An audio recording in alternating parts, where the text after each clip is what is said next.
Den är till nattbjörn där för temporary. I will cut it off from there. It's good, you shouldn't. You're being very bad if you do. I will cut it.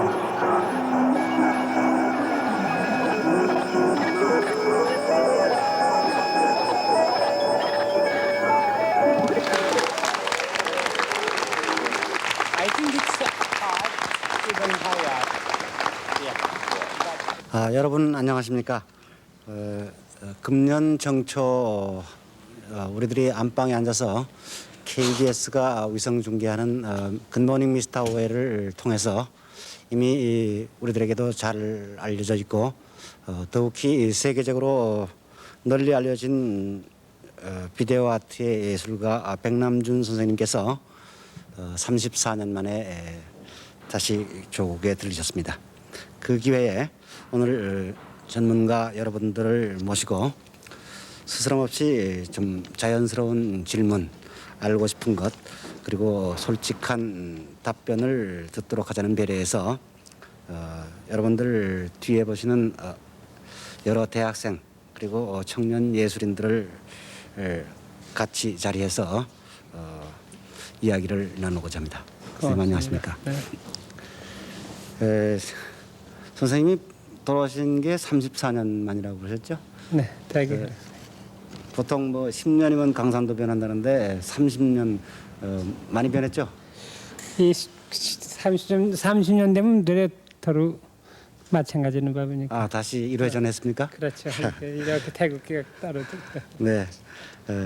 하여간 매우 오랜만에 소문만 듣던 선생님을 뵈니까 대단히 반갑습니다. 그러면 우선 선생님이 돌아오신 기회에 네. 30여 년 동안 세월이 얼마나 흘렀는가를 다시 구경하는 의미에서 선생님 지나간 생애의 몇 개의 스냅들을 같이 보도록 하겠습니다. 네. 여기서 중학교까지 다니시고 네, 네. 그 당시 중학교니까 요즘 고등학교까지죠. 그렇죠. 네. 네.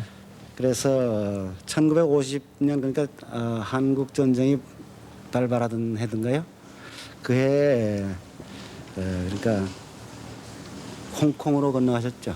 아니, 그게 이렇게 됐어요. 49년에 홍콩에 가가지고 거기서 핵개월 댕기다가 그러니까 그때 떠나시고 이번에 처음 오신 겁니까? 그렇죠. 그래서 지금 저기 사진이 나오는 것 같은데요.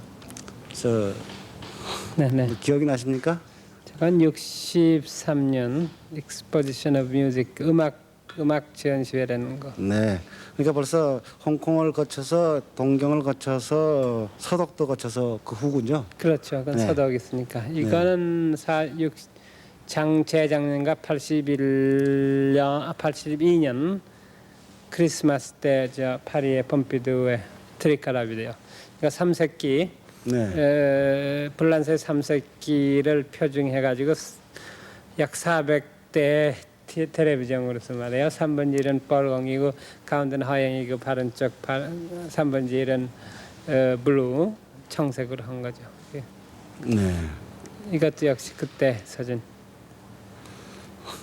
이건 이제 부처님 이게 신라 부처랍니다. 저 왼 바른 쪽에.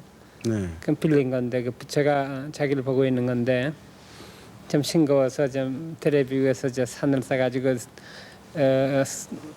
약간 성묘한 것 같이 됐지. 그러니까 선생님은 50년부터 외국에 나가셔서 일본을 거쳐서 56년 서독으로 가신 걸로 네, 되네요. 그렇죠. 네, 그래서 음악 공부를 주로 처음에 하신 거죠? 네, 네. 그래서 비디오로 전시회를 처음 하신 것이 그러니까 63년. 3년, 네. 네, 3월이죠. 네.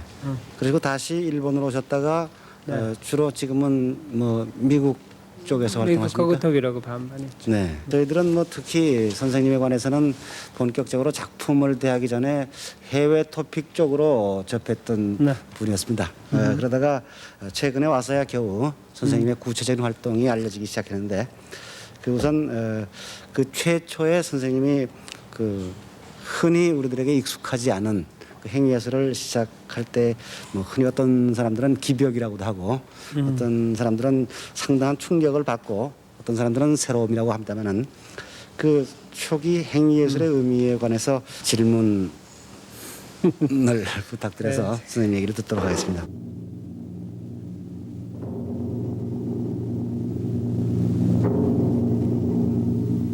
Pike is a classically trained musician who gravitated to the avant-garde and began tinkering with television. At 50, he is no longer the enfant terrible who once shocked audiences by damaging pianos and violins. I see.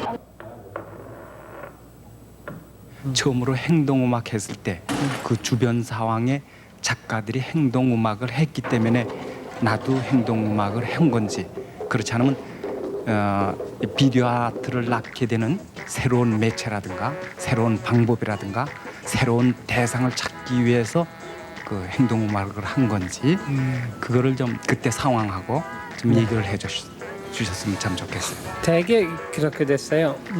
1970, 그러니까 56년, 7년, 8년이지. 그 독일의 다르무슈타 때 존 케이지하고 데이비드 주다가 왔죠. 근데 존 케이지에 대해서는 그렇게 난 뭐 긍정적인 선입감이 없었고 약간 부정적이고 그 사람 음악회 그날 밤에 갔더니 좀 이상합니다. 근데 소위 다다이스틱한 콜라주를 많이 했어요. 그러니까 지금 피아노를 치다가 그 알람 클럭도 나고 피아노 손으로 치고 그 다들 깔깔대고 오는데 난 비교적 다다에 관심이 있었으니까 그 양반들은 그 제2부의 작품은 아주 무지하게 지루해. 일부러 지루해요. 이렇게 3음 3개만 가지고 한 10분 20분 쳤거든. 요새 그야 미니멀 뮤직이 하지만 그때 58년에 그 물론 다들 독일 아이들은 그냥 아우성치고 그게 뭐냐 깔깔대고 달아가 도망가고 야단 이제 가만히 있더니 저렇게 지루한 건 이유가 있구나. 그런 이제 그 부처님도 지루하겠지 그렇게 생각했지. 그래서 이제 그 계획을 해서 이제 존 케이지한테 좀 감탄해가지고 그날 이제 가서 이제 나 참 좋았다. 근데 아무도 좋았다 그런 놈이 없어. 케이지 콘서트에. 그 이것들이 참 섭섭했었는데 그래도 동양적인 음악을 했었는데 동양 놈이 하나 와가지고 좋다 그랬으니 조금 좀 한숨 돌렸던 모양. 그런데 나한테 내 이름이 뭐냐고 상남주자가 너 아나. 그래서 난 학생인데 그 자간 대단히 나는 좋다고 누가 뭐든 그때 아주 뭐 큰 스캔 아무도 존 케이지 인정한 사람 없었지. 그래 그 이제 케이지하게 내가 이렇게 우연히 좀 국제적으로 좀 등단하게 된 게 한 7월 8일 존 케이지 덕인데 그 존 케이지가 고독할 때 아무도 없을 때 와줬으니까 그놈이 나를 인정을 했지. 근데 저는 그런 영향 때문에 선생님이 그 행동음악을 했다고 하는 것보다는 지금 그 미디어 아트를 하기 위해서 그 전통적으로 가지고 있던 어떤 예술 형태를 행동으로 때려부시고 그리고 새로운 매체, 새로운 방법, 새로운 대상을 구하기 위해서 행동음악을 시작한 줄을 그렇게 전한들에서 좀 생각을 해봤었어요. 독일로 처음 가시기 전에 처음부터 어떤 류의 작업을 하겠다는 생각을 가지고 가셨습니까? 아니면 그때는 말하자면 저 작곡가 되고 싶었고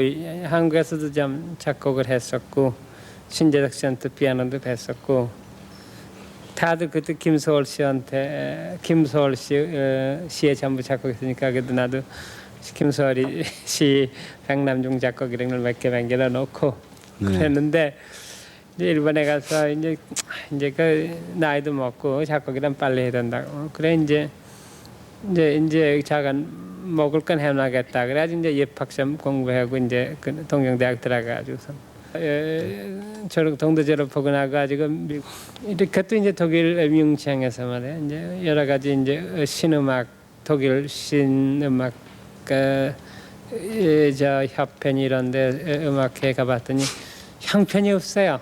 독일 사람 새 작품들이 그래. 이런 사료들이 독일에서도 작곡가 행사할 바에 왜 나도 작곡가 행사를 못 하느냐고 그래 작곡을 다시 시작했지. 우선 시청자 여러분들이랑 또 여기 오신 분들이랑 초기의 선생님 활동을 구체적으로 눈으로 볼 수 있는 필름을 조금 보고 그렇게 함으로써 이제 초기에 음악을 시작하셨다가 미술과 관련된 비디오 아트로 넘어가게 되는 여러 가지 이야기를 할 수 있을 것 같습니다.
Close your eyes.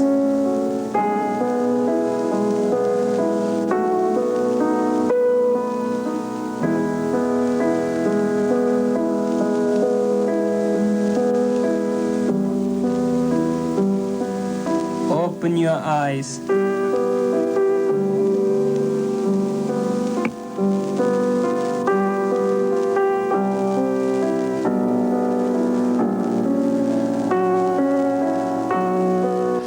그러면 이 작품을 본 것을 토대로 미술 비평가이신 이화여자대학교의 정병관 교수께서 질문도 하시고 소개도 좀 하시고 그랬으면 좋겠습니다.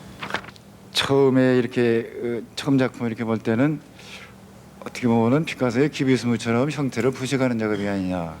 또 추상 미술에서 형태가 없는 색채 미술 말이죠. 그런 형태와 비슷한 것이 아니냐 그런 생각을 가졌었어요. 그래서 2부에서는 백 선생님 그 비디오 이야기 어떻게 보면은 이 기비스무나 추상 미술에 있어서 형태 파괴 그리고 새로운 형태의 창조 그것을 이제 캔버스 위에서가 아니라 이제 비디오라는 새로운 매체 위에서 행했다 이렇게 볼 수가 있는데 그 발상이라고 선생님은 그걸 어떻게 생각하시는지. 처음에 이 비디오 이제 텔레비를 사가지고 이거 어떡하느냐 생각해 뭐가 나올지 아무것도 몰랐었으니까 그래서 잠깐 이제 텔레비에 이제 인풋가 보통 한 군데라고 그러지만 사실은 세 군데였어요. 인풋가 저 4메가 사이클 4밀리언 사이클에 그 픽처 인포메이션이 오는 게 있고 그 소위 카메라가 들어가는 인풋이죠. 소위 인풋. 그런데 또 하나는 텔레비라는 게 이렇게 주사선이라고 그럴까 스캐닝 라인. 테레비라는 것은 그림이 없지. 이건 하나 그리지만 테레비라는 건 그림이 없고 선밖에 없거든. 선을 빨리 움직이면서 그림 같은 항상을 주는 거 아니야. 그래서 그 항상을 주기 위해서 그렇게 버티컬 그러니까 라인으로 50 내지 60 사이클이 있고 호리존탈 라인으로 1,500 15,000 사이클 디프렉션이 있는데 요 두 인풋 그걸 아무도 못 알았어. 네. 그 내가 이제 그때는 대체 우린 카메라 하나가 5천만 원. 그러니까 카메라는 도저히 못 산다. 우리 돈으로 내 돈으로 살 수 있는 것은 중고 텔레비밖에 없다. 그래서 이제 싸게 하라는 하고 유고슬라비아 가기 전에 내가 샀어. 그래가지고서는 이제 미인이 하나 들은 거래. 그래. 자, 그걸 우선 해놓고 이제 좀 전자 공부를 좀 하고 텔레비 픽자는 작은 괄호 속에 넣어놓고 들어오는 영상에서만 받고 호리존탈하고 버티컬만 가지고 장난해보자. 그랬더니 그날부터 그냥 펑펑 새 그림이 나왔어. 좀 얘기가 순서가 엇바뀌었는지 모르겠습니다만은 Manipulate the video signal. 처음에 출발은 작곡을 하셨다가 그것도 상당히 요새 말로 얘기하자면 그 전통적인 작곡을 하시다가 그다음에 이제 독일로 가셔서 그 좀 이색적인 음악을 하시기 시작했는데 그러다가 전통적인에서 그 장르가 바뀐 셈이지 않습니까? 음악을 하다가 장르가 예. 바뀐다고는 안 생각했어요. 말하자면 바꾼 게 아니라 확대한 거. 그러니까 그 매체를 다루는 과정에서 그 사용 폭이 넓어진 거라는 그렇죠. 말씀인데. 저 과학적으로 말하면 2만 사이클과 400만 사이클 된 것뿐. 네. 비디오 아트 일반적으로 지금 이제 그 비디오 아트 또 그 비디오 인스톨레이션에 대해서 잘 모르시는 분이 많습니다. 거기 대해서 비디오 아트 그러니까 비디오 의식적인 비디오 아트하고 또 선생님이 주로 하시는 인스톨레이션에 대해서 좀 말씀해 주시면 감사하겠습니다. 근데 그 비디오 조각은 우리 옆에 내가 여기 있는 게 전문가인데 비디오 조각 비디오지만 비디오에 두 가지가 있지 사실상. 하나는 그 테이프 원 시간 구조가 하나 원 싱글 채널 이런 것 이제 나 생방송이든 재방송이든 저간 테이프 하나에 들어가는 거. 그건 말하자면 음악의 연장이야. 또 하나는 조각 혹은 그 인스톨레이션 같이 조각의 움직이는 조각의 연장, 키네틱 아트에 좀 고급화된 게 전자화된 게 있고 그 둘은 같은 비디오 아트지만 말하자면 완전히 70%가 틀린 음악이라든가 극장이라든가 혹은 영화라든가 이것은 퍽 쉽게 지루하게 되는 거 아니에요. 좋든 나쁘든 내용이 고산하든 않든 말이야. 작은 나머지 지루해가지고 도망가지 않게만 하는 것만 해도 큰일이거든. 영화 맹기러 보시면 알잖아 말이야. 영화 2시간 맹기러 보죠. 그거 고문에 마찬가지. 그럼 교회 한국 20분 써보셔. 2년 3년 걸리잖아. 그래가지고 이제 억지로 또 이제 아마 술 사지고 그래가지고 억지로 한번 초연됐다가도 말이야. 다들 그저 가만히 있다가 박수나 똑똑 치고 도망가지. 그 음악이라 그렇게 어려운 거야. 그 싱글 찬내가 어려운 거야. 그에 대해서 그 조각이라는 것은 비교적 남이 아무 때나 와가서 쓱 보고 쓱 가가. 그러니까 1초에도 볼 수가 있고 50분에도 볼 수가 있고 20분에도 볼 수가 있고 그 점에서 그 관객을 100% 소위 안 해도 되거든. 그것도 잘하면 이건 또 이제 물건도 팔기도 쉽고 그러니까 말이야 사유재산이 될 수 있는 건데 이 음악은 이건 공동체 체험. 그래서 나는 처음에 한 게 말하자면 요새 말론 시체 말론 인스톨레이션 그냥 텔레비를 12개를 그냥 13개를 가지고 갔는데 하나는 고장이 나서 그것을 앞을 보고 아래를 보고 이렇게 해가지고 부정의 텔레비다 그랬더니 아래를 보고 고장 나서 또 하나는 또 고장이 나서 그건 고장이 나가지고 줄이 하나밖에 안 보입니다. 그래서 그것은 텔레비를 이렇게 90도 전환을 시켜서 가지고 줄이 이래야 되면 이게 이제 전부 맛있어졌어. 그래서 그 젠포 TV라고 이제 제목을 바꿨지. 그놈의 두 놈이 제일 유명하게 됐어. 그 행동주의 음악에서 갑자기 텔레비전 세트로 옮기신 게 그것이 단순히 경제적인 이유에서 옮기셨는지 혹은 요즘과 같이 그 텔레비가 그 각광을 받을 걸 미리 예견을 하셨는지 혹은 또 그 텔레비라는 것이 저 백 선생님의 예술세를 갖다 가장 잘 전달할 수 있는 어떤 그 매체가라고 생각해서 저 그 텔레비를 갖다가 선택하셨는지를 갖다 알고 싶군요.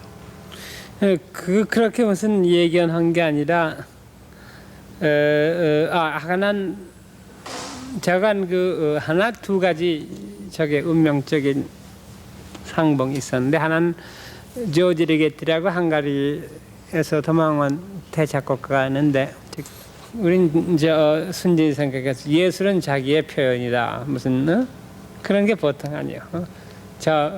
베토벤 제7번 심포니는 베토벤 어떤 시대의 어떤 고민의 표현이다 이렇게 보통 나오지 않아도 그래 심은 무슨 랑보 심은 랑보 어떤 때 표현이다 이렇게 나오는데 이 양반은 순전히 그냥 그야말로 투기로만 생각해.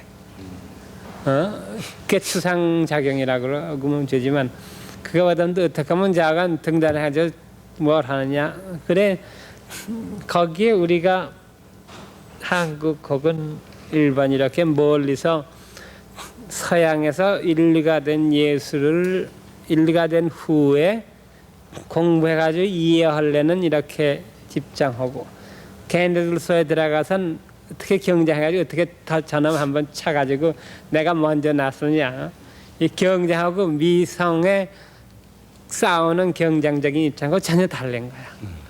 걔네들 속에 들어갔더니 무슨 미는 뭐 표현도 없고 양심도 없고 어떻게 하면 저놈한테 이겨서 한 발 앞서고 그날 저 집세를 다들 가난하니까 그 어떻게 위에 지붕을 하나 가지고 있느냐 그다 어떻게 좀 조금이라도 좀 고기를 먹고 사느냐 이 순전한 생존 경쟁하고 명예심의 경쟁이지 뭐 그렇게 그 무슨 역사적인 무슨 이것도 없어요. 그건 뭐 그러니까 실업가들이 여기서 투기하거나 무슨 요다에 플라스틱이다 요다에 무슨 제철이다 이거하고 마찬가지야.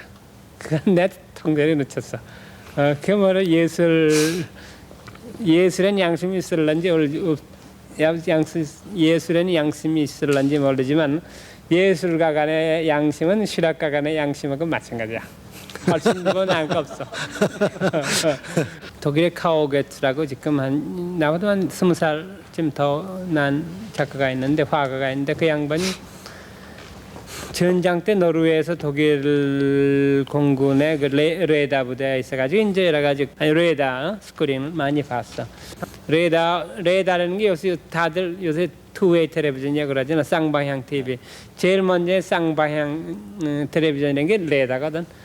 텔레비 직전에 레다가 있었거든. 그러니까 텔레비 문화라는 것은 레다로 시작된 거예요. 그러니까 텔레비 문화는 처음부터 쌍방향 통신으로 시작했다. 가연이 아니지. 그 하나의 차이는 레다는 그 스캐닝 라인이 이렇게 되지. 텔레비는 이렇게 되고. 걔네 초기엔 레다 스캐너를 텔레비에 해놓은 게 있어서 그게 중간 끊으면 텔레비가 이렇게 보여지고 이렇게 붙여가지고요. 그대로 그 레다 스캐너로 넣으면. 그래서 이제 자간 그 레다 공부로 레다 부대에 있던 카오게츠가 그럼 전후에 그런 컴퓨터로 키네틱 가스를 맹글어 본자 볼 수 있겠다. 1958년에 그런 논문을 벌써 발표했어. 그 양반이 그런 논문을 발표한 것을 내가 알고 있었어요. 그렇지만 나로서는 자기는 어떻게든지 그때도 내 액션 뮤직에 이미 한계를 느꼈고 이제 돈도 차차 떨어지기 시작하지 뭐 물건도 팔아 모아서 먹어야 되고 그 가만히 있는 텔레비밖에 없겠어. 그래서 시작했더니 시작한 거죠. 그러니까 이건 순전히 투기적으로 시작. 그 선생님이 어떤 신문 인터뷰에 보니까 예술을 왜 하시냐 그러니까 뭐 인생이 심심한데 짭짤한 맛도 보기 위해서 예술 하신다는데 정말 그 뭐 투기 얘기까지 하시니까 굉장히 짭짤합니다 아주. 고맙습니다. 그 되게 지금 예술에 대해서 상당히 그 전통적으로 우리가 배워오기는 지나칠 정도로 종교적인 그렇지. 태도를 가지고 우리 나도 있었는데 그렇게 해라서. 저는 지금 선생님 말씀을 듣다 보니까요, 그 투기 얘기를 자꾸 하시다 보니까 선생님은 인생에 투기를 하셔갖고 꼭 노다지를 얻으신 그런 분이 아니실까. 글쎄 너다지는 먹겠지만 그런 내가 생각을- 신심하진 않았어. 저는 선생님께 한 가지 좀 궁금했던 거는 선생님 쭉 그것을 보면은 계속 존 케이지를 비롯한 뭐 브레히트니 뭐 그런 사람들도 전부 음악가인 것을 알고 있거든요. 네네, 음악. 그런데 사실상 선생님은 요즘에 비디오 전시라고 하거든요. 네네. 그런 점에서 과연 우리가 그 음악과 미술의 장르를 완벽하게 무시할 수 있을까요? 그래 그때쯤 67년인가 8년인가 동아일보 외신부장이라는 분이 전화를 걸었어요. 뉴욕에서 외신부장에 대해서 위대하신 분이 왜 나한테 왜 그런데 전화를 걸었냐고. 거긴 정치가하고 다루는 사람이 우리는 그 카나다 뉴욕의 다운타운에서 그 억지로 죽 끓여 먹고 있는 놈한테 그래 자 고맙다고. 그 신도가는 잡지에 믹스 메디아 혹은 그때 인터 메디아라고 해서 글을 써달라고 그래. 그래서 크스하고 그랬지. 그래 가만히 생각했더니 우리나라에도 믹스 메디아가 있었다. 근데 이제 메디아가 좀 틀렸어. 그 뭐냐 우리나라에 비빔밥이 있었잖아요. 그래서 그 믹스 메디아는 비빔밥인데 자꾸 우리나라는 좀 이게 들어가는 입구가 틀렸어. 그래 비빔밥을 눈하고 귀로 맹기는 게 믹스 메디아고 비빔밥이 입으로 들어가면 그 비빔밥이다. 그렇게 해서 엉겼으니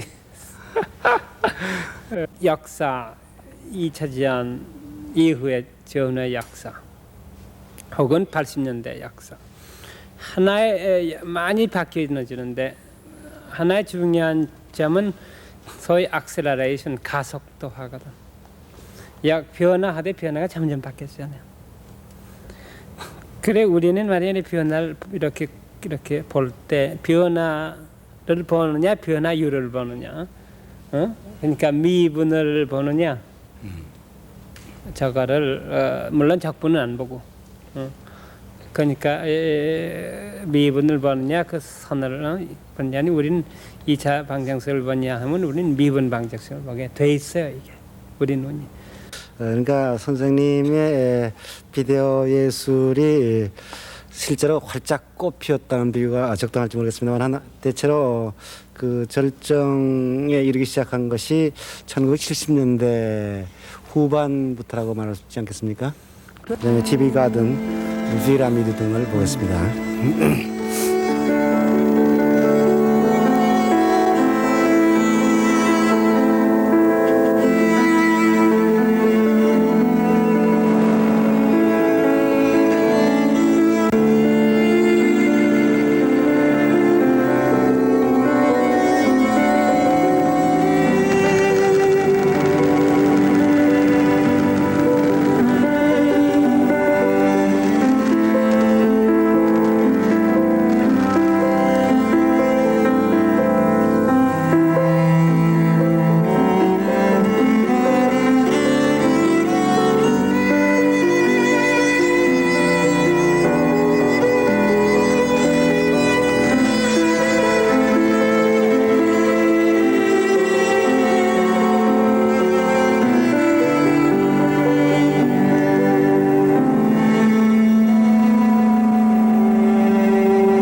1, 2, 3, 4. 1, 2, 3, 4, 5, 6. And 1, 2, 3. 1, 3, 4. 1, 3, 4, 5, 6.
오늘 이 자리엔 특히 젊은 학생들이 많이 모였습니다.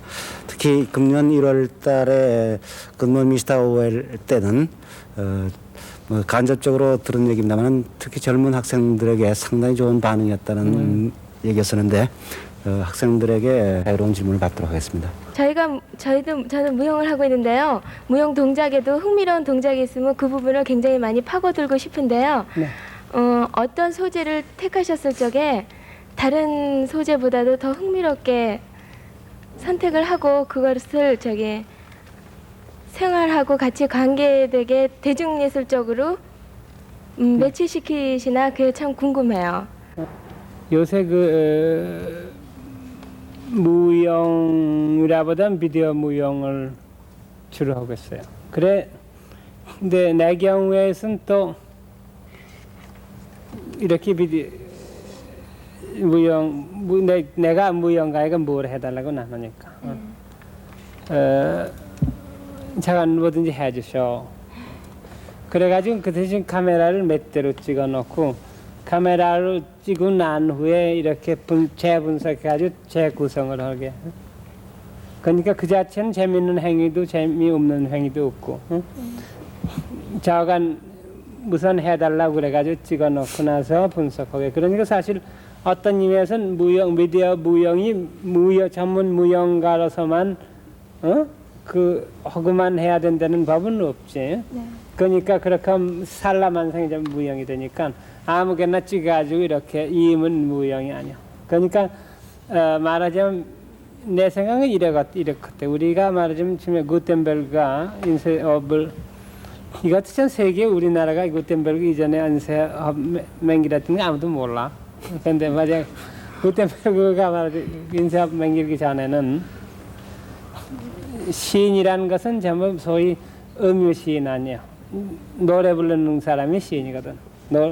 가수가 시인인데 그 후부터는 이제 차차 기록을 시작해가지고 기록이 씌워졌으니까 시란 쓰는 거다. 그런 게 된 게 아마 18세기쯤 됐을 거야. 그 전까지는 18세기까지 수천 년, 수만 년 동안 시인하고 가수와의 분계점은 전혀 없었어요. 그렇죠. 근데 동시에 지금 이제 전문적인 무용가하고 말하는 길 걷는 가 하는 사람하고 스포츠 잘하는 운동선수하고 막 셋이 틀려 있어. 지금 현재. 그렇지만 미디어를 빠져나면 마찬가지거든. 아무렇게나 편집하나.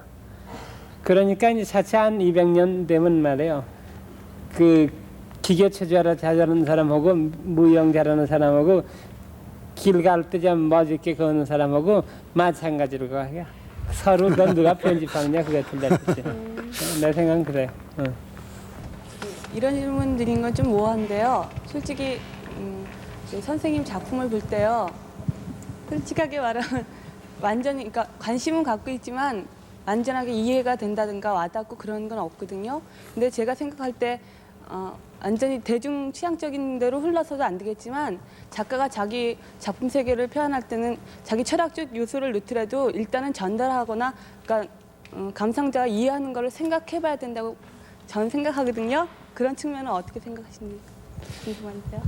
한 문제는 옆에 내가 작품이 굿모닝 오웰 하나밖에 안 왔으니까 근데 그것도 사실 내 작품이 나는 되도록 내 요소를 안 넣으려고 노력했으니까 왜 그러냐면 그 정월초하루 그저 잠도 못 자고 그 대가들을 끌고 왔으니까 내 요소를 넣었다간 저놈의 자식 백남준이 선전하러 가느냐고 그래서 거기서 난 코디네이터라고만 썼지 굿모닝 오일 바이 미스터 페이크라고는 안 썼어요. 그래서 그건 책임 회급이 아니라 그러지 않으면 그게 안 됐으니까. 그러니까 그 굿모닝 오일은 그걸 했던 게 의미가 있지 말이에요. 내가 이렇게 저렇게 하자 그렇게 베토벤이 여기는 무슨 이걸 하자 무슨 여기는 바스가 와서 한번 크더랗게 노래를 부르자 이런 의미에서의 작품은 안 했으니까 자가 어떻게 그 예산한 게 어떻게 재밌게 맹기려면 어떻게 하면 공짜 재능을 많이 끌어오냐 거기에 주로 내 에너지는 전부 갔지. 예, 이번 굿모닝 미스터 오웰을 정초에 제가 봤을 때는 저 개인으로서는 아주 대단한 충격이었어요. 그 작품 자체가 아름답다는 것보다도 그것을 한국에 앉아서 보고 앉았다는 사실 자체가 굉장히 큰 충격이었어요. 그렇지. 물론 미국에서 작은 플란스에서 왔다. 네. 그냥 저놈이 거기 있구나 이거죠. 아니 그 사실도 그렇지만 한 예술가가 자기 작품을 이렇게 동시에 지구상에는 이렇게 많은 사람들에게 쏟아붓는 경우가 사실상 없었는데 그 매체 자체의 선택이 그게 매우 충격적이었다는 느낌이었는데 그러한 의미에서 금년 초에 했던 그 굿모닝 미스터 오웰 감상을 하시고 얘기를 나누시죠. Bonjour, Monsieur Orwell.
watching the snow fall.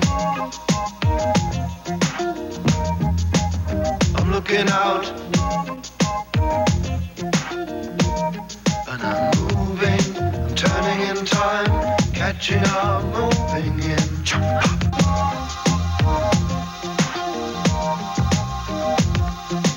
Looking out, I'm watching out. When I see the future, I close my eyes.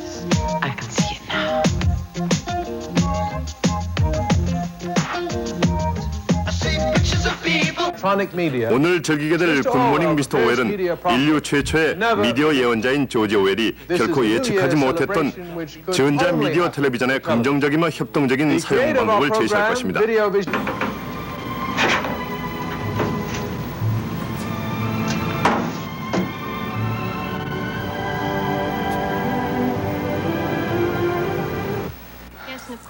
인간적 친교라고 하는 지극히 특이한 틀 속에서 현대의 대다수의 개체는 분명히 의존을 하고 있지만 현재로는 before we enter into such a dilemma.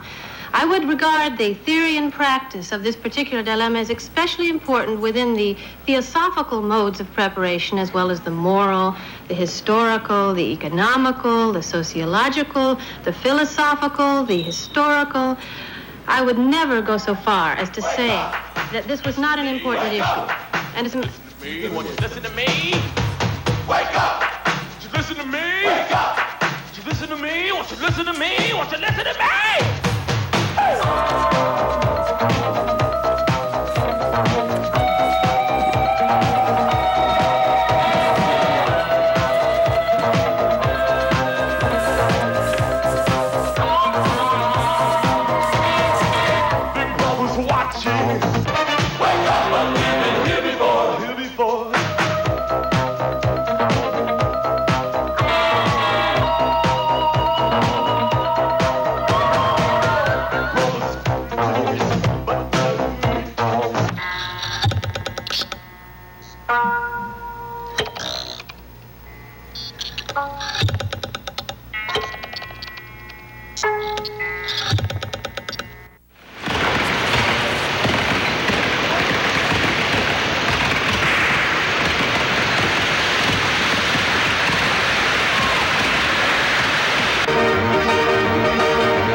how to meditate. I'll tell you now, cause it's never too late. I'll tell you how, cause I can't wait. It's just that great that it's never too late. The first thing you do when you meditate is keep your spine, your backbone straight. Sit yourself down on a pillow on the ground, or sit in a chair if the ground isn't there. If the ground isn't there, if the ground isn't there, sit where you are if the ground isn't there. Follow your breath out, open your eyes, sit there steady and sit there wise. Follow your breath right out of your nose, follow it out as far as it goes. Follow your breath, but don't hang on to the thought of your death in old Saigon. Follow your breath. 자, 이걸로 금년 1월 1일 날 자정해봤던 그 굿모닝 미스터 오웰의 약간의 말취를 보았습니다. 굿모닝 미스터 오웰인지 그 작품 봤을 때 그 잠을 안 자고 그걸 보려고 했었어요. 근데 그 화면 구성이라든가 여러 가지 그보다는 그 속에 그 끼어든 음악이 어떤 음악이고 그 음악하고의 연관이 어떻게 되나를 보려고 잠을 안 자고 봤는데 조금은 좀 실망한 편에 속했거든요. 그 이유에서 하나는 그 대중음악이 좋다 나쁘다가 아니라 거기 쓰여졌던 음악들이 그 그룹 사운드, 그다음에 존 케이지의 그 조금 해프닝한 그런 음악, 그리고 젤에 있었던 음악들이었거든요. 근데 지금 선생님 그 공부하는 과정이라든가 여러 가지 음악 쪽에 관심을 보면 음악도 그 화면과 상응할 만한, 그 제가 잘못 생각하는지 모르겠어요. 그렇죠. 그런 소리가 있을 수 있다고 생각을 했는데 그렇지 못했을 때 그 실망을 가졌어요.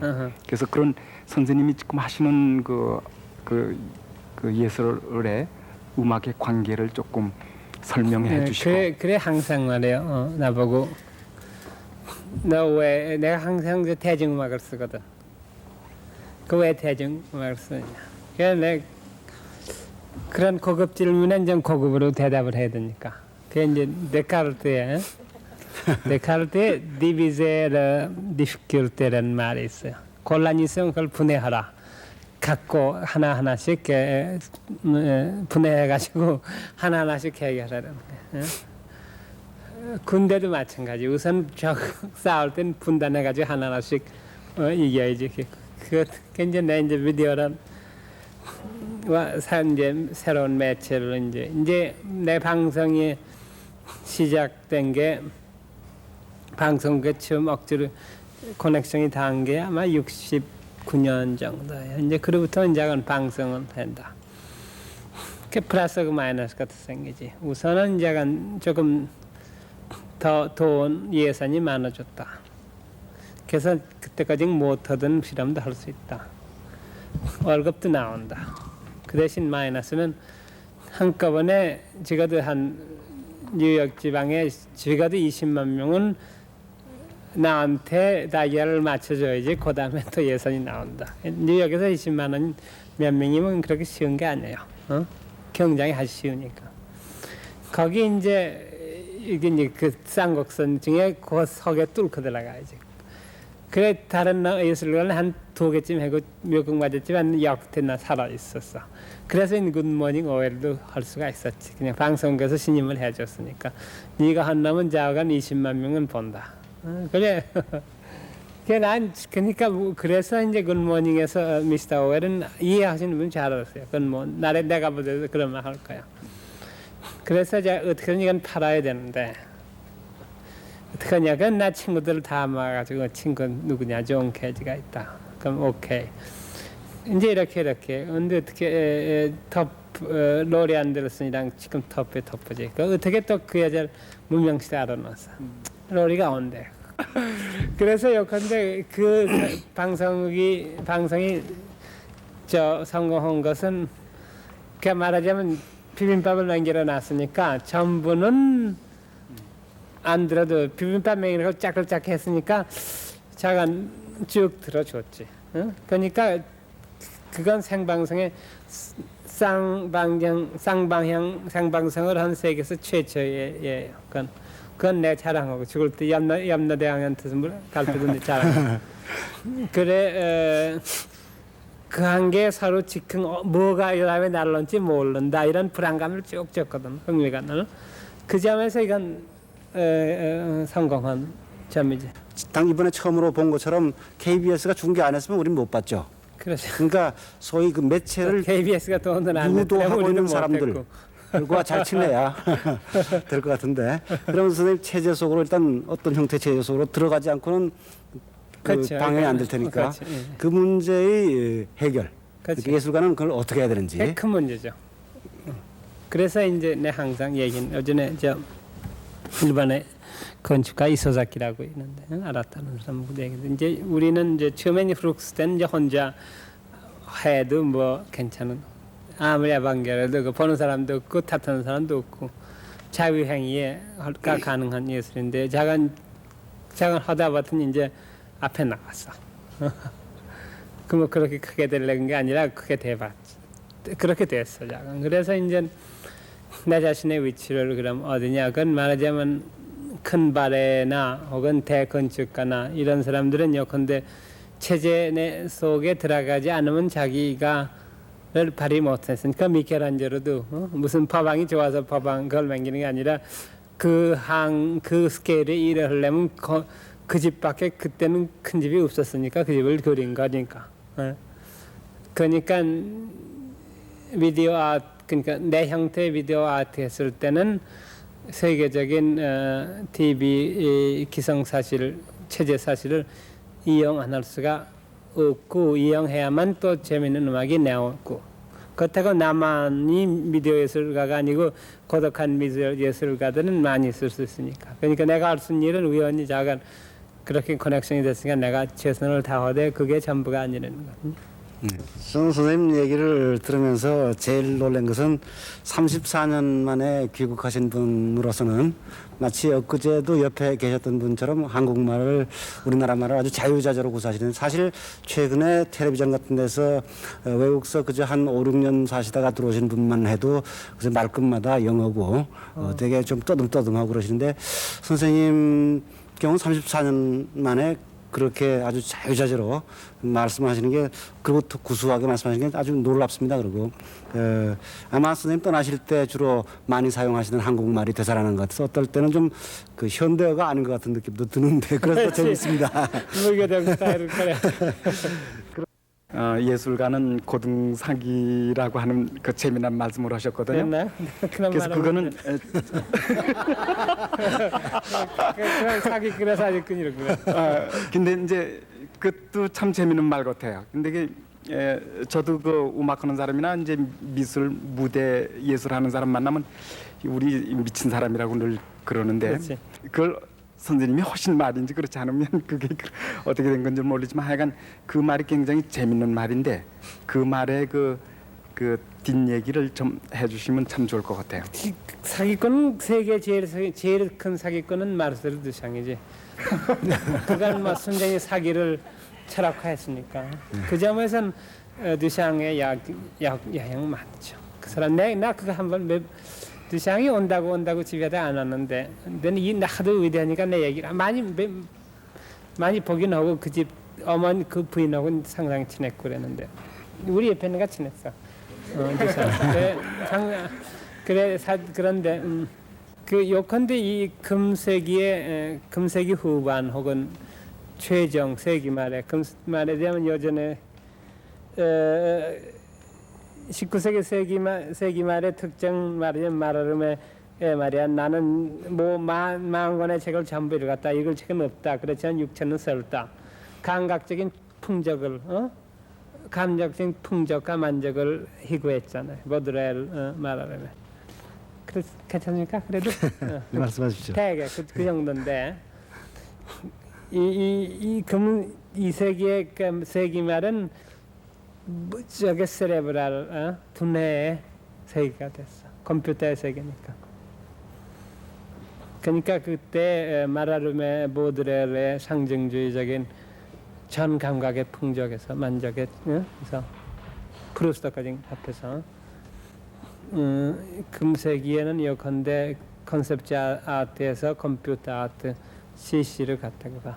내가 그래서 그 고급 사기꾼이라는 것은 정당하다고 봐요. 그러니까 선생님 표현이 계속 그 경제적인 요소하고 관련이 있는 것 같은데요. 그 뭐 사기니 투기니 이건 하여튼 현재 우리 장사치 아들이니까 할 수 없어요.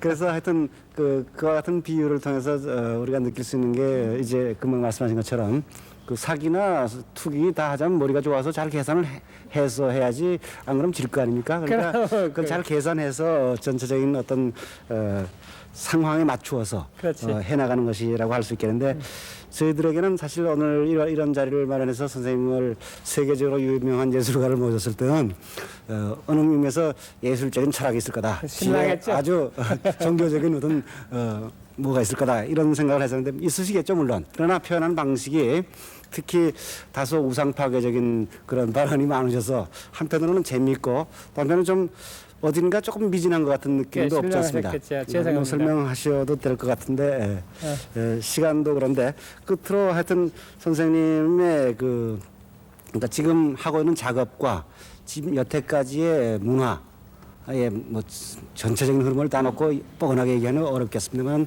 그래도 앞뒤와의 관계 속에서 선생님 하는 작업은 그럼 어떤 것일까? 단순히 한 시대에 맞으니까 그냥 거기에 뛰어들어서 맞췄다. 그러기보다는 어떤 의미가 있을 거 아닙니까? 하나 아직 얘기 안 하는 게 전부 한국을 팔라 그러는데 난 지국을 팔라 그래도 참 지구는 너무 크고 하나 이제 문화사적으로 생각해 볼 때 비디오 이제 여러 가지 에스테틱가 나왔어. 이제 처음에 아시다시피 이제 19세기 말에 이제 일본의 우키요에가 세계적으로 유명했어. 일반적인 남태평양적인 엘레강스가 나왔지. 그 다음에 이제 말하자면 에포크 네그라는 게 있어가지고 흑인적이 나오고 이제 그때 재즈가 나와가지고 세계적으로 역대 흑인 음악이 나오고 이제 독일에서는 물론 독일적 이제 괴테 베토벤 각 유전자 그러지만 세계에 이제 유전자가 몇 형 있으면 이제 유전자가 하나씩 나와가지고 이제 공격을 맞춰주니까 이제 세계 문화를 풍족화시키는데 그럼 우리는 한국 문화를 파느냐? 응? 좋다. 그럼 뭘 파느냐? 그림을 파느냐? 그림 문제가 있거든. 그림이라는 게 뭐냐? 언제 시작됐냐 하면 이건 낭낭고분 이후에 시작한 거라. 그렇잖아요. 그럼 우리나라는 뭘 파느냐? 중국에서 영향된 건 사실 팔 수 없다. 아무리 우리나라 족자 배조 때야 그거 문 가리고 아웅이지 그거 뻔하지 않소. 불상 갖다 놔야 마찬가지거든. 그럼 이제 음악하고 무용밖에 없거든. 그리고 무당, 샤머니즘, 시간 예술. 그러니까 리차드 리키, 인류학자 리차드 리키가 그랬어. 대개 소위 조형 미술이나 혹은 문학이 5만 전에 나왔다는 게 되는데 그것은 뭐 우리가 인류가 5만 년 전에 베란간에 뇌가 커진 게 아니다. 뇌는 그전 300만 년 동안 컸다. 근데 우연히 그때 인간이 그 유목민족 한타게다라의 시대에서 정착한 농업시대로 변해서 사람들이 그림을 그리기 시작했다는 거예요. 그전에는 매일매일 이거 뿌리 촉은 목표로 살았으니까 뿌리 먹고 그 다음 초원에 가야 뿌리가 있잖아. 초원이 아니라 벌판에. 그러니까 매일매일 움직여 했으니까 레오나르도 다빈치를 공짜로 주더라도 가지고 못 갔다. 그러니까 자기 제구하고 자기 어른네만 데려갔다. 그렇다는 것은 유목시대는 무게가 없는 예술만이 예술이었었다는 거야. 음악하고 무용. 그거는 머릿속에 가져가면 되니까. 이렇게. 그러니까 이제 우리나라에서 그 무용하고 미술, 농악이니 이런 것들이 무당이니. 그것도 중국의 궁정 음악이 아니라 민중의 음악이 이제 세계적으로 팔릴 수가 있는 거죠. 뺑거리시는 이런 문화가 이건 흑인에도 없었고 아프리카에도 없었고 미국에도 없었고 스코틀랜드에도 없었고 일본에도 없었고 중국에도 없었다. 그런데 이것은 한국에서 크리미아 반도까지의 커다란 유랄 알타이에 발굴 안 된 문화가 있었다. 그것도 오디오 비디오다. 우리나라의 무당음악인 이런 거지. 그러니까 아무리 불확실해도 그걸 케이지 자연히 인류의 공헌이 되죠. 그러자도 다음 얘기로 한국적인 것을 세계화라는 얘기를 처음부터 할 생각이었었는데 선생님이 미리 앞질러서 얘기를 하셨는데요. 고맙습니다. 이 문화라는 문제에서 세계 속의 한국은 무엇인가, 세계 속의 한국 문화, 한국 예술은 무엇인가 하는 질문이 비교적 상당히 좁은 역사 이후에 문제로 국한돼서 자주 거론되곤 했었는데 선생님은 아주 원초적인 대로 올라가서 말씀을 하셨기 때문에 과연 그게 한국인지 아니면 그 한 문화권의 한 덩어리라서 한국, 만주, 몽골로 쭉 줄러서 팔아야지 한가리까지. 네. 한국만 난 따져서 네. 팔 수가 없을 것 같아. 난 내 생각 같아서. 이번 공항 인터뷰 하실 때 그 우리 민족주의적인 그런 작품이 좀 곤란하다. 뭐 그러니까 저 세계적인 그런 뭐 작품으로 만들어지지 않아야 되겠나 하는 하시는 말씀이 있을 거예요. 그 다음에 오랫동안 그 외국에 계시면서 그 뭐 문화적인 어떤 그런 충돌 같은 거 거기에 대해서 좀 보충 설명이 계셨으면 좋겠습니다. 그게 그렇게 무슨 이식적으로 한국적인 음악을 맹기느냐. 그래 난 그때 얘기는 이식적으로 뭘 맹기려면 그거는 비지떡이 된다. 저절로 제일 좋은 걸 맹기려 놓으면 한국 사람이 맹긴 건 한국적이 되고 불란스 사람이 맹기는 건 불란스적이 되는 게 자연이니까 일부러 오문계를 넣더니 무슨 장단을 넣은 말이야. 그런 것은 자간 부자연한 거다. 자연에 돌아가는 게 제일 낫다. 그렇게 말했을 거예요. 그리고 저 뭐 오랫동안 외국에 계시면서 뭐 겪었던 뭐 우리 한국적인 그 문화 그 습관하고요. 외국에서 겪었던 그 문화하고 그 충돌 같은 거 뭐 그런 건 없었습니까? 그러니까 제일 재미있었던 게 말하자면 그 샤머니즘 무당이었었지. 근데 무당이 구시라는 게 몽고 말로 정신이란 말이랬죠. 재밌어. 네. 괜찮아. 선생님 하시는 작업이 현대 기계 문명을 총괄하고 수 있는 이 텔레비나 비디오 이 모든 첨단 기술을 이용해 가지고 그리고 결과적으로 만들어 놓은 것은 현대 기계 문명을 부정하는 것 같은 말하자면 형상을 파괴하거나 텔레비를 200개나 300개 갖다 놓고 거기에 영상이 거의 없는 선 하나만 넣는다거나 그런 작업을 통해서 본다면은 선생님의 작업이 현대 기계 문명을 찬양하는 것이 아니라 오히려 부정하는 것이 아닌가 그런 생각도 듭니다. 그게 선생님 생각은 어떠하신지? 그때 뭐 불란서 학생 한 30명하고 이제 세미나를 한 적이 있었는데, 자 이제 우리 이제 포스트 인더스트리얼 소사이어티에 왔다. 기계가 모든 물건을 맹긴다. 너희 30명 중에서 한 사람만 일하면 30인이 먹을 밥하고 옷하고 냉장고 접어맹길 수 있다. 너희들 29명은 실업자가 된다.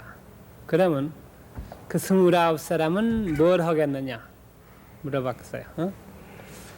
그랬더니 그 중에 한 남이 손을 들고 말 대파기를 그 29사람은 그 단지 혼자 일하는 한 사람이 하는 일을 비판할 거라. 그게 지갑일 거라고 비판을 하는 게. 그래서 깔깔대가 그건 불란서에만 일할 수 있을 수 있는 답이라고 말이야. 그래 이제 데카르트에서 그냥 칸트를 통해서 마르크스를 통해서 사르트르까지 쭉 나오는 것은 요컨대 비판 정신이지. 1960년대부터 비디오 아트를 해왔으니까요. 거의 이제 20년 이상이 됐는데요. 네.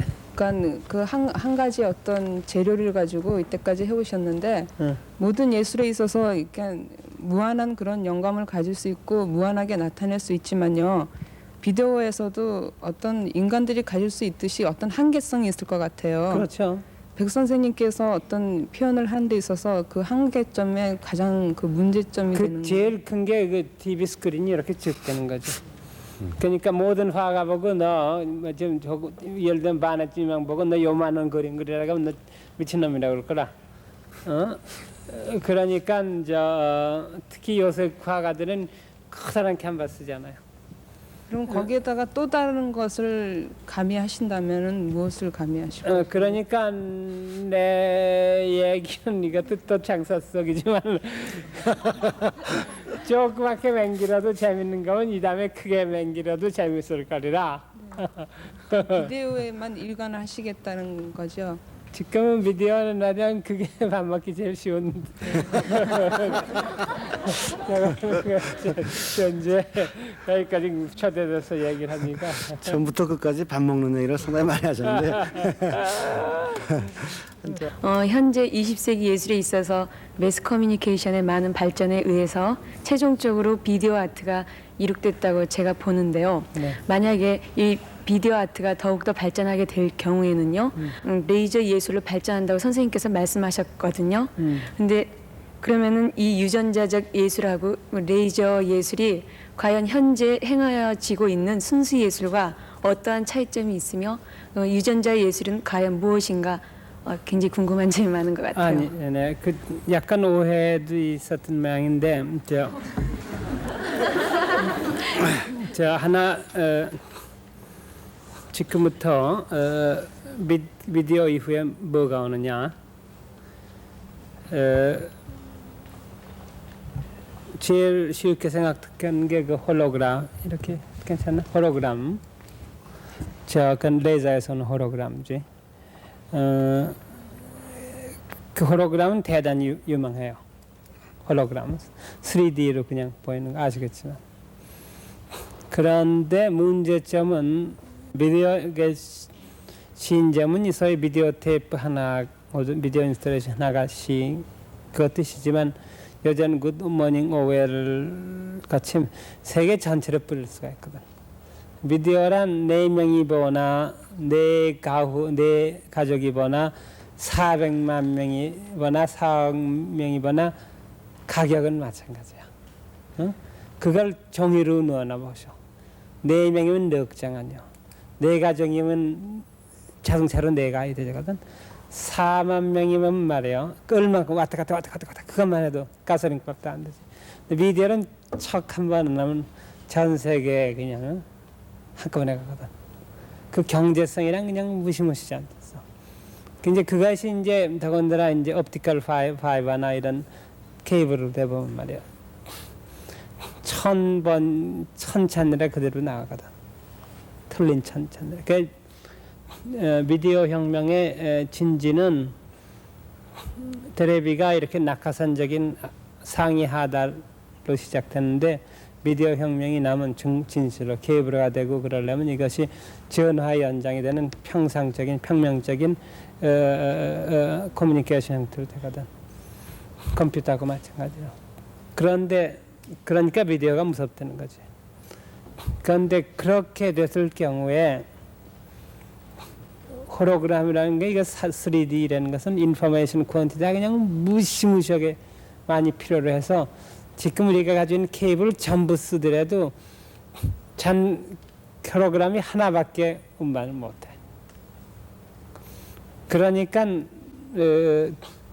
만약 홀로그래프로 근사한 영화가 나왔다 그래도 이것은 말하자면 예전에 들어가서 영화관 쪽은 전파 방식으로는 될지언정 케이블이나 텔레비전 같이 그냥 쓱 틀어놓으면 세계적으로 팍 나가는 데는 이런 경제적인 미디엄은 못 돼. 그 점에서 역시 비디오가 아직 우리 생각해야 물론 과학이란 기적이 많이 일어나는 게 과학이니까 우리가 생각하는 한에서는 비디오가 그래도 홀로그램보다 쉽다. 네, 이걸 이제 우리 친구 오키가 보겠지만 우리 고오키라고 우리 나 동갑 때는 40 나이가 있는데 이제 우리가 전자 2차전 전쟁 때야. 1943년인가 이제 한참 그때 일반 서학교 신문들이 이제 발명을 하라 수학생 보고 그 오키가 머리가 좋았는데 서학교 4학년 때 수성동 서학교. 그래서 나보고 야 내가 발견을 하고 싶은데 우리가 그러니까 1943년 4월에서 우리가 모든 걸 다 가지고 있으니까 발명할 게 없어서 발명 못한다 그랬어. 그러니까 영 아니죠. 그만큼 그 과학은 기저귀 나오는 게 과학이니까.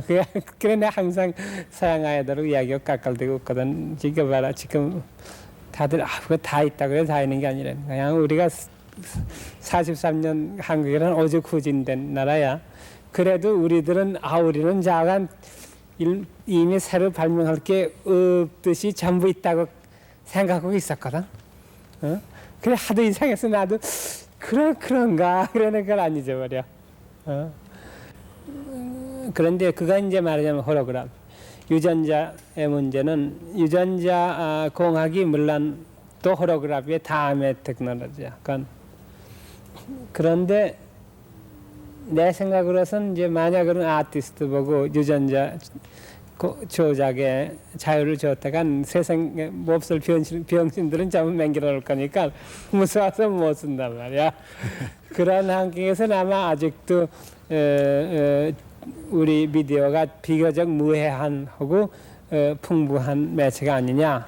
그 이유로서 이제 우리 인포메이션을 생각할 때 코로 들어가는 인포메이션이 0.3%고 귀로 들어가는 인포메이션이 대개 12%고 나머지가 87%가 전부 눈으로 온대요. 그런데 미디어는 눈하고 귀를 지배하니까 9.7%를 지배하거든.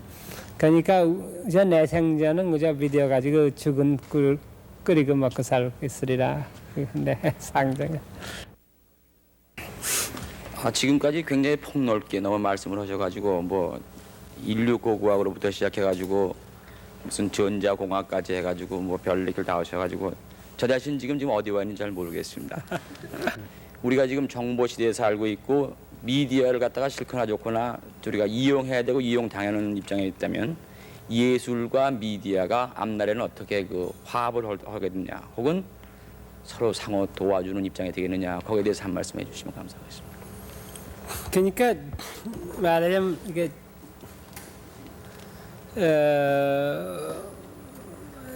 정보의 미학인데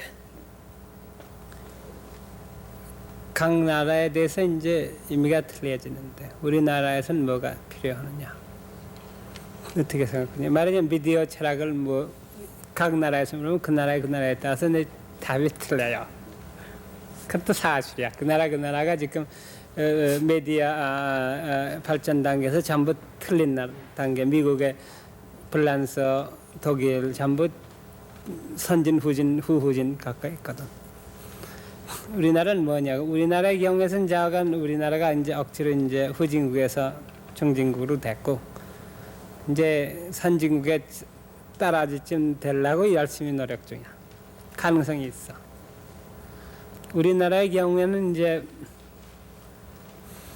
그 미디어 중에서도 컴퓨터도 하드웨어 시대는 지내긴 소프트웨어 시대 하는데 소프트웨어라는 건 그야말로 무궁무진한 게 소프트웨어. 그건 무슨 텔레비에 그냥 비디오 테이프부터 후라피 디스크에 뭐까지 말이에요. 마신 랭귀지 그래서 소프트웨어는 어떻게 작은 그냥 그 수억 개의 소자가 있지 않소. 그걸 어떻게 커넥션 시켜서 비디오 게임부터 자동차의 오토메이션에서 맹기느냐. 그건 소프트웨어 문제인데 내 생각에서는 우리나라 사람은 비교적 잘한다고 봐. 그냥 우리나라 사람은 정치를 잘해. 못하니까 잘해요. 그러니까 이 나라에 살려면 약간 정치를 잘해야지 하는 게 아니에요. 그러니까 이 자식들부터 날아왔으니까 이 한반도에서 생존이라는 건 뭐 세상에 어려운 거거든. 여기서 이만큼 살아는 약간 그렇게 유전자가 붙어 있어. 그래서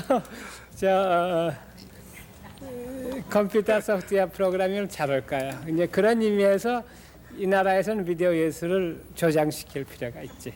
네. 아마 이 자리는 이제 저뿐만 아니라 미술학도, 예술학도들이 굉장히 많이 있는 것 같은데요. 저 예술학도들에게 이렇게 부탁한다든지 아니면은 좀 바라고 싶은 말씀, 도움 줄 수 있는 말씀 부탁합니다. 글쎄, 아까 결론적으로는 아까 말한 것이 이제 소프트웨어 시대니까 이런 넓은 의미에서의 마이크로칩 리볼루션 하에 소프트웨어라는 게 한이 없으니까 그 중에서 일관으로서 비디오 아트 혹은 비디오를 공부하시는 분이 많으시면 자간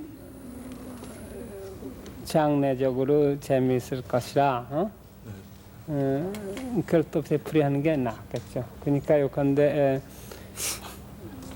저건 소프트웨어 그 바둑의 수가 무궁무진하다고 그러지만 바둑은 19 by 19의 마트릭스 아니에요. 근데 비디오는 마트릭스가 약 12만이 있으니까 12 밀리언은 1200만 있고 바둑 두는 데는 몇 시간 걸리면 비디오 1200 마트릭스 변화는 1초씩 변화시키는 거니까 그만큼 무궁무진하니까 머리 좋은 분이 많이 말을 쓰셨어야죠. 우린 뭐 인생 다 지나갔으니까 이제 우린 인퇴하고. 일단 한번 오시기 시작하셨으니까 자주 오셔서 더 용기를 더 많이 주십시오. 고맙습니다. 그래도 문한자간 수입보다는 수출이 필요하니까 수출할 땐 또 수출을 해야 되고 수입할 땐 수입해야 되고. 그러면 끝으로요. 선생님 뭐 얘기 들으니까 앞으로 86년 아시안 게임과 88년 올림픽이 한국에서 거행될 텐데 그 관계로 선생님 무슨 작품을 만드시는 걸로 얘기를 들은 것 같은데 어떤 계획이신지 좀 말씀해 주셨습니다. 그래 그건 저건 우리가 방송국하고 방송끼리 얘기니까 미국 가서 얘기를 해봐야지. 그럼 되도록 저건 되는 방향으로. 굿모닝 오웰은 말하자면 웨스트 웨스트니까 이제 이스트 웨스트 해야 되고 예를 들면 굿모닝 미스터 키플링이 될런지도 모르고 그때 봐야 알죠. 되도록 제가 그건 제가 큰 기가 움직여리니까 내가 혼자 임의로 할 수가 없으니까. 또 그럼 뭐 장시간 여러 가지 재미있는 얘기 많이 들었습니다. 선생님께 더 여쭤보고 싶은 얘기 많습니다만은 시간 관계상 이걸로 그치겠습니다. 고맙습니다. 대단히 감사합니다. 고맙습니다.